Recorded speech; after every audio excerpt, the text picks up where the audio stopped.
자, 60번째 기출 유형 구간 추정, 표본 크기와 실내 구간에 대해서 한번 알아보도록 할게요. 자, 구간 추정. 자, 우리가 이제 구간 추정을 구하기 위해서는 이렇게 표본의 크기를 갖다가 먼저 구해야 되는데, 추정의 충분성을 만족하기 위해 표본의 크기를 먼저 구해야 돼요.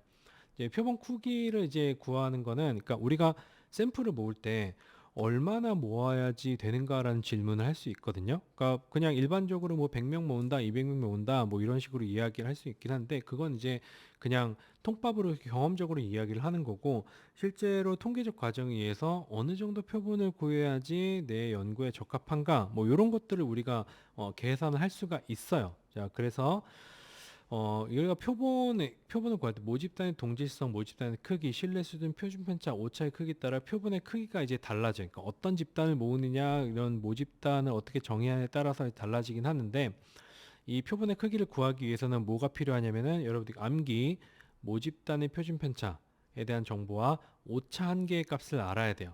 오차 한계는 신뢰기관의 신뢰기에서 표준차의 곱으로 구합니다. 오차 한계라고 하는 거는, 자, 요것도 암기. 표본의 크기를 구하기 위해서는 모집단의 표준 편차에 대한 정보와 그 다음에 오차 한계, 허용 오차를 알아야 돼요. 모집단의 표준 편차 혹은 분산의 정보를 알고 있을 경우에는 요 공식을 사용하면 돼요. 요 공식을 사용하면 되고, 그 다음에 그 모집단의 표준 분산을 알 수 없을 때는 모비율의 값을 사용을 하게 돼요. 이런 것도 어떻게 보면 점수의 그 뭐냐, 문제에 다 제시되어 있으니까 여러분들 뭐만 기억하면 돼요? 요 공식만 기억을 하고 공식에 맞춰 가지고 값을 대입을 하면 됩니다. 자, 모비율의 값을 알 수 없을 경우에는 이제 뭐 요 p hat은 2분의 1이라고, 그냥 2분의 1은 뭐예요? 반반이죠. 확률이 반반이다라고 그냥 일반적인 값을 집어넣는다고 보면 될 것 같습니다. 자, 실내 구간. 실내 구간은 평균하고 실내 플러스 마이너스 실내 개수 곱하기 표준 오차, 요걸 갖다가 요걸로 실내 구간을 구할 수 있으니까 우리가 어떤, 그러니까 로어 리미트랑 어퍼 리밋을 구하게 되는 거죠. 뭐랑 뭐 사이에 어떤 값이 있을 것이다. 요거를 구하기 위한 거고, 그러면 이제 구간을 정하는 거는 요 실내 개수랑 표준 오차가 마이너스일 때는 이제 여기 해당하는 거고, 요 플러스일 때는 이쪽 값을 결정하게 되는 거죠. 그러니까 하한값과 상한값이 나오게 되는 거예요. 구간 추정을 이제 하기 위해서는 이 실내 구간이라고 하는 것들이 이제 나오게 되는 거고, 평균을 중심으로 하한값과 상한값을 이제 정해 주는 거예요. 일반적으로 표본의 크기가 클수록 실내 구간의 폭은 좁아지게 돼요. 실내 구간의 폭이 이제 좁아지게 되는 이유는 뭐냐면은 이 표준 오차가 줄어들기 때문에 그렇습니다. 실내 구간 실내 구간의 정의 공식에 의해서 표본의 크기의 증가는 표준 오차를 감소시키기 때문에 실내 구간 상한과 하한 차이가 작아지고 구간이 좁아지게 되는 거죠. 자, 동일 표본의 경우 실내 수준의 증가는 실내 구간의 폭을 넓히게 돼요. 이렇게 실내 수준이 증가한다라고 하는 것은 이 실내 구간이 크기가 점점점 90%, 95%, 99% 증가하게 되면은 이 실내 개수가 증가하게 되거든요. 실내 개수가 증가하니까 지금 우리가 요 실내 개수 곱하기 표준 오차라는 공식을 사용하게 되잖아요.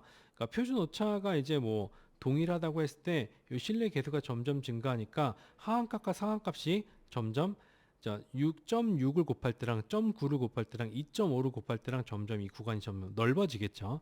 그런 것들이 이제 요 그 공식의 특징이라고 여러분들이 이해하시면 될 것 같아요. 요것도 마찬가지로 암기하면 됩니다.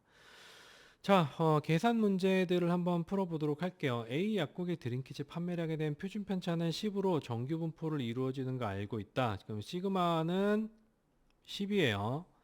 이 약국의 드링크제 판매량에 대한 95% 신뢰 구간의 오차 한계를 갖다가 0.5보다 작게 하기 위해서는 표본의 크기를 최소한 얼마로 해야 되는가? 자, 우리가 표본 크기 구하는 공식이 어떻게 됐어요? n은 d 제곱에 g 그 알파 2분의 알파 제곱 곱하기 시그마 제곱, 요걸로 이제 구했었죠. 그러면 d 제곱은 요 오차 한계가 0.5라고 주어졌죠. 0.5라고 됐으니까 오차 한계가 이제 0.5니까 얘가 0.5가 여기 들어가죠. 그럼 0.5의 제곱이 되는 거고, 그 다음에 여기 g 값에, 그러니까 요거를 g 알파 2분의 알파 요거거든요. 요거는 이제 알파 신뢰 구간에 이제 양측 검정을 해서 반쪽 잘랐을 때 이쪽 값을 이야기를 하는 거예요. 이쪽 값을 이야기하는 값이 0.19니까, 그러니까 그냥 보통 그 문제에서 이렇게 주어지게 되면은 요 값을 집어넣으면 돼요. 요 값을 집어넣으면 됩니다. 우리는 계산할 때 그러면 0.5의 제곱에 g 알파 2분의 1의 제곱이니까 1.96의 제곱에 곱하기 그 다음에 시그마의 제곱이죠. 그러면 10의 제곱. 요거를 구하게 되면 여기 있죠. 요 공식을 사용해서 각각 값을 대입하는 거예요. 자, 각각 값을 갖다가 다시 이야기해 주면 오차 한 개 0.5가 여기 들어가고 D에 들어가고 여기 있는 1.96이 여기 들어가게 되는 거고 이 시그마 표준 편차가 여기 들어가게 돼서 계산을 하면은 1536.64가 나오고 대략적으로 1537이 나오게 돼요. 그래서 정답은 4가 되는 겁니다. 이런 식으로 이제 계산하면 돼요. 그러니까 여러분들이 알아야 될 건 뭐예요? 각각 값이 뭘 의미하는지, 그리고 문제에서 각각 값에 대해서 어떤 식으로 이야기를 하고 있는지에 대해서 여러분들이 이제 암기를 하고 있어야지 문제를 풀 수가 있습니다. 자, 그 다음에 추정에 대한 설명으로 맞는 것은 검정력은 작을수록 검정력은 클수록 좋죠. 그 다음에 실내 구간은 넓을수록 바람직하고 실내 구간은 좁을수록 바람직합니다. 그 다음에 표본의 수는 통계적 추론에 영향을 미치지 않는 표본 조사 시 문제이다. 표본의 수는 통계적 추론에 영향을 미치죠. 표본의 수가 크면 클수록 어떻게 돼요? 이 분포가 좁아지기 때문에 우리가 조금 더 검정력이라든 이런 것들이 좋아지게 돼요. 자, 얘도 틀려요. 모든 다른 조건이 동일하다면 표본의 수가 클수록 실내 구간의 길이는 짧아져요. 표본의 수가 클수록 뭐가 줄어들어요? 오차 줄어들죠. 그 오차가 줄어들게 되면은 우리가 그 실내 구간 구하는 게 어떻게 돼요? 실내 개수 곱하기 뭐지? 오차 요걸 곱해가지고 플러스 마이너스 값을 이제 평균의 플러스 마이너스 값을 정하게 하한과 상한 값을 정하게 되잖아요. 그렇기 때문에 요게 이제 작아지기 때문에 실내 구간의 길이는 짧아지게 되니까 정답은 4번이 됩니다. 자, 요것도 마찬가지로 여러분들이 공식을 갖다가 꼭 외우고 있어야 되는 거고, 뭐 이 문제는 뭐 그렇게 많이 나오진 않는 것 같아요. 근데 이제 혹시 뭐 재수없게 나오면은 우리가 풀어야 되니까 어떻게 외운다?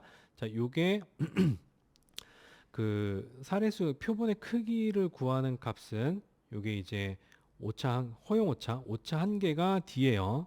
D고 그 다음에 이제 요건 유의 수준의 값은 G 값의 제곱 곱하기 그 다음에 표준 편차, 그러니까 시그마 표준 편차가 제시됐으면은 요걸 제곱해가지고 실제 사례수를 이제 몇보다 커야 된다. 요걸 구할 수가 있는 거죠. 자, 이렇게 해서 실내 구간하고 그 다음에 이제 사례수에 대해서 이제 간단히 알아봤고요. 우리는 다음 기출 유형에 대해서 또 다른 내용들 공부해 보도록 하겠습니다. 수고하셨습니다.